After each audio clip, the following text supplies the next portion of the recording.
ఎందుకంటే తెలంగాణ రాష్ట్రం అనేది ఏర్పడ్డది త్యాగాల పునాదుల మీద. ఈ రాష్ట్రం 60 ఏళ్ల కళ నెరవేరింది త్యాగాల పునాదుల మీద.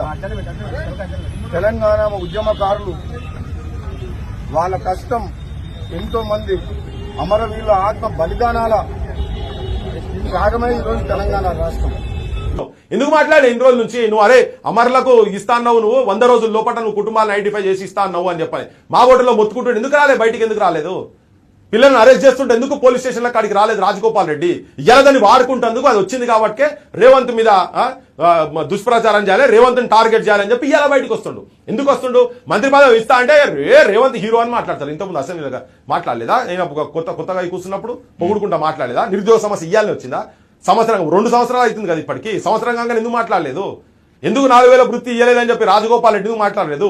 ఇవాళ సొక్కం పూసలకు వచ్చి ఆడికొచ్చి నువ్వు విగ్రహం దగ్గర కూర్చొని స్తూపం కాడికి వచ్చి ఇది తప్పు అట్టి ఇట్లా అని మాట్లాడు. ఇలా మాట్లాడితే నిరుద్యోగులు నమ్మితే కూడా నాయనా గిసొంటల్ని నమ్మి ఆగమవుతున్నావు. ఇప్పటికీ ఎవరు నమ్మకూర్రి? మిమ్మల్ని మీరు నమ్ముకోర్రి. మీ అజిటేషన్లతో వచ్చింది ఇప్పుడు ఇది వచ్చేదంతా.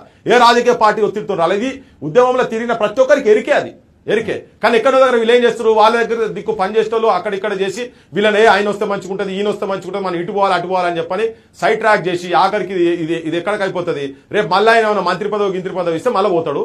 పోయినాడు మళ్ళీ వీళ్ళందరూ అయ్యో మేము అట్లా అనుకుంటాం, నమ్మి నాన్న వస్తే పుచ్చి బుర్రలు అయినట్టుగా మోసపోయితే గోసపడతాం. ఆ గోసలనే భాగంగానే ఉన్నది. అదే నేను స్ట్రైట్ క్వశ్చన్ ఇప్పుడు